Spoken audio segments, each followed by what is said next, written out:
Bienvenue sur Africa 24 dans cette nouvelle édition du QG Week-end au sommaire de l'actualité. Le paysage politique de Côte d'Ivoire s'enrichit d'un nouveau parti politique.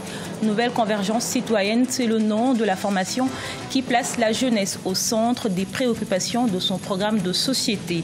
La 11e édition du Festival de la mode en Afrique s'est achevée ce samedi 24 novembre. Pour la première fois, le FIMA, qui promeut l'intégration africaine, a quitté le Niger pour les dunes de Dakhla, au sud du Maroc. Et au Sénégal, son pays, son nom ne laisse personne indifférent.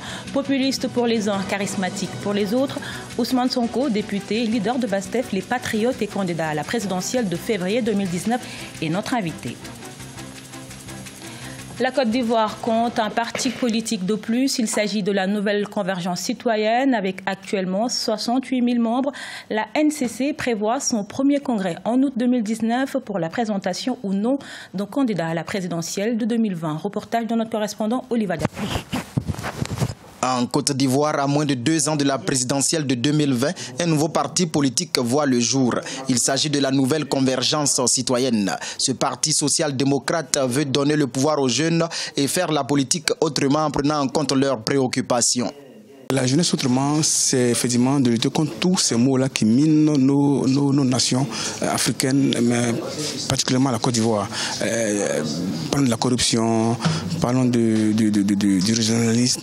On va mettre les jeunes dans tous les secteurs d'activité. C'est ce que nous voulons faire. Les jeunes seront devant. Parce que dans la jeunesse, il y a le dynamisme, il y a l'intelligence, il y a la connaissance. Pourquoi ne pas prendre ces choses-là pour avancer ? La nouvelle convergence citoyenne compterait à ce jour 108 000 membres et est implantée dans quelques régions du pays et dans la diaspora selon les membres du bureau exécutif. Même si la question de tisser des alliances n'est pas encore à l'ordre du jour, le parti n'exclut pas de travailler avec certaines formations politiques pour des causes communes. Lorsque tu mets en place un parti politique, ce n'est pas pour une alliance, c'est pour une vision et un projet. D'abord, c'est cette vision qui serait mise en place d'abord et les projets. On n'exclut pas l'alliance, mais pour l'instant, c'est pour la vision, la NCC et les projets. Surtout qu'il y a un grand axe sur la jeunesse et nous allons nous concentrer dessus pour qu'au moins la NCC puisse aller plus loin encore. Le parti NCC prévoit une tournée nationale en février 2019 pour s'implanter dans toutes les régions du pays. La nouvelle convergence citoyenne organisera également son premier congrès en août 2019 pour la présentation ou non d'un candidat à la présidentielle de 2020 ou tisser une alliance pour conquérir le pouvoir avec une nouvelle génération d'acteurs politiques. Depuis 2011, le gouvernement algérien a annoncé la construction de 2 millions de logements abordables destinés aux foyers les plus modestes. Ces logements économiques sont une véritable aubaine pour la population car leur construction conduit aussi à la création d'emplois. Sharon Kamara. En Algérie, les autorités investissent depuis plusieurs années dans la construction de logements abordables. Pour l'année 2018, des milliers de logements ont ainsi vu le jour dans le pays. Parmi les constructeurs, la société chinoise Zondig International a été chargée de bâtir plus de 30 000 ensembles de logements abordables dans le pays. Un marché qui a permis la création de plus de 2000 emplois pour la population algérienne. Dans un sens, nous ne sortons de la Chine que pour créer des emplois. Avec l'arrivée de nouveaux employés locaux, notre installation prend de plus en plus d'importance. Âgé d'une vingtaine d'années, Abdou est l'un des bénéficiaires de ce programme. Le jeune homme qui a quitté l'école très vite a trouvé un emploi dans l'entreprise chinoise Zongding. Grâce à cet emploi, il a également pu bénéficier d'un bon logement. Plusieurs de mes amis se sont vus attribuer des maisons construites par notre société. Je suis très reconnaissant envers mes supérieurs qui m'ont appris le métier. J'ai vraiment beaucoup appris ici. Il y a 7 ans, le gouvernement algérien avait annoncé un investissement pour la construction de 2 millions d'ensembles de logements abordables. Une décision qui doit contribuer à améliorer les conditions de logement de la population locale. Et c'est fini pour la 11e édition du Festival international de la mode en Afrique. Pour le 20e anniversaire de sa création, le FIMA s'est exporté au Maroc. L'événement qui s'est déroulé dans la ville marocaine de Dakhla du 21 au 24 novembre a mis la jeunesse africaine au cœur de ses activités. On écoute à ce propos notre envoyé spécial Hortense Assaga. C'est ici à Dakhla, dans le sud marocain, que s'est tenue la 11e édition du FIMA, le Festival international de la mode en Afrique, initié par le créateur nigérien Alfadi. Une édition placée sous le signe de la jeunesse, où de nombreuses conférences et des défilés ont rendu hommage à cette jeunesse qui fait le continent africain. Derrière moi, ont défilé sur ce podium en forme de croix d'Agadez quelques-uns des grands noms de la mode faite en Afrique, venus soutenir cette initiative lancée par le visionnaire nigérien.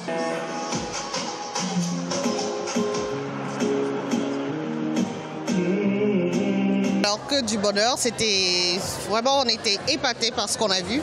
C'est vraiment grand ce qui s'est passé ici et j'espère que ça va rester vraiment dans les mémoires. Et puis je pense aussi que les Marocains ont fait fort en acceptant quand même ces films-là ici. Surtout le niveau de l'organisation. Donc je pense que pour l'avenir, la mode africaine est presque assurée. Je suis très contente de cette 20e édition, surtout quand je vois que plusieurs nationalités ont défilé et participé aux conférences. On sent qu'il y a une diversité africaine. Vivement la prochaine édition. Le FIMA 11e édition, c'était également les 20 ans de cette manifestation qui célèbre la mode en Afrique. Et ils sont venus ici tous, le public nombreux, mais aussi les professionnels, dire que la mode, la culture est essentielle au développement de l'Afrique. Candidat à la présidentielle de 2019, Ousmane Sonko fait figure de nouveau venu dans le paysage politique du Sénégal. Député à l'Assemblée nationale, le leader du PASTEF est à la conquête de la diaspora. Paris, la capitale française, est la deuxième étape de sa tournée européenne. Ce samedi, des milliers de partisans ont répondu au meeting du candidat au scrutin du 24 février 2019 au Sénégal. Ousmane Sonko, leader du PASTEF, député à l'actuelle législature, est notre invité. Bienvenue et merci d'être avec nous. Bonsoir, merci. Alors, depuis le début du mois de novembre, vous avez enchaîné visites de proximité, conférences et meetings. Qu'est-ce qui vous fait courir autant? Ousmane Sonko est-il un homme pressé? Un homme pressé, non. Et oui, en même temps, pressé à titre personnel, non. Mais pressé pour mon peuple et mon pays, le Sénégal, oui. Avec vos aspirations présidentielles, à quel point êtes-vous pressé de prendre la place du président Macky Sall? Le problème ne se pose pas en termes de prendre la place. Le plus important, c'est le contenu qu'on met dedans. Nous ne sommes pas dans cette poursuite ou dans cette course-poursuite de devoir tout de suite remplacer un président de la République. L'objectif, ce n'est pas de se focaliser sur une responsabilité présidentielle. Le plus important, c'est ce qu'on est en train de faire actuellement, mettre du contenu à partir d'un diagnostic très approfondi de la situation du Sénégal, identifier les vrais problèmes et les vrais goulots d'étranglement, élaborer un programme sérieux et une vision d'abord que nous avons déclinée dans un livre que nous avons présenté récemment aux Sénégalais, et rassembler le maximum de Sénégalais et de patriotes autour de ce projet pour pouvoir faire quelque chose d'un mandat si jamais ce mandat nous était confié. Et si jamais ce mandat vous était confié, vous avez affirmé dans une de vos conférences avoir pour ambition de sortir le Sénégal du franc CFA si jamais vous êtes élu. Avec de telles affirmations, vous comprenez pourquoi certains vous traitent d'extrémistes? Oui, c'est lié au champ politique. Ce qui est plus important, c'est pour moi, un acteur politique doit avoir des idées, des opinions, doit avoir un projet et avoir le courage de le défendre. Ce que nous faisons, nous le faisons sans nous cacher et nous le faisons en argumentant les raisons pour lesquelles nous prenons des positions.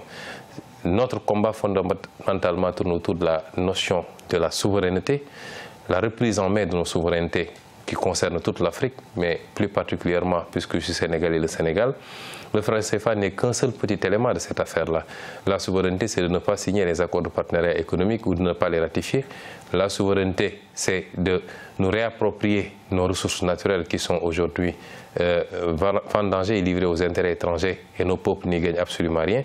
La souveraineté, c'est de nous doter des moyens économiques qui nous permettent de financer nos politiques publiques. Justement, en parlant d'économie, je ne vous coupe pas dans l'actualité du Sénégal, quand le pouvoir en place admet une tension financière, est-ce que les finances publiques sont dans le rouge au Sénégal actuellement?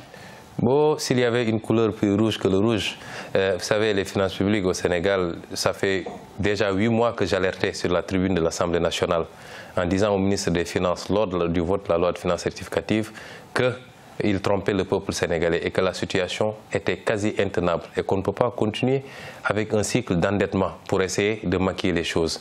Et l'histoire m'a donné raison parce qu'un pays qui n'a pas une capacité normale de mobilisation de recettes fiscales, qui n'a pas de politique monétaire, qui ne tire pas suffisamment de profit de ses ressources naturelles et qui compte exclusivement sur l'endettement, mais orienté vers des dépenses de prestige et non pas vers des dépenses nécessaires ou répondant aux priorités du Sénégal. Aujourd'hui, on s'endette pour construire un terre, on s'endette pour faire pousser des immeubles à Diamniadio, on s'endette pour construire des arènes nationales, alors que la priorité, elle était ailleurs, parce que si vous allez au Sénégal, il n'y a plus de santé publique, il n'y a plus d'éducation publique, le chômage est endémique, et c'est ça qui les rattrape, parce que quand vous investissez dans des investissements non productifs, il n'y a pas de retour.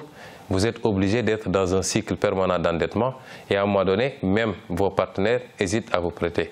Et aujourd'hui, évidemment, la situation est complètement carabinée au Sénégal. Merci beaucoup Ousmane Sonko. Je rappelle que vous êtes député, leader de PASTEF et candidat à l'élection présidentielle de février 2019 au Sénégal. Merci à vous. Ce journal a été réalisé par l'ensemble de la rédaction. Merci de votre fidélité. Retrouvez dans un instant une nouvelle édition de l'actualité sur Africa 24.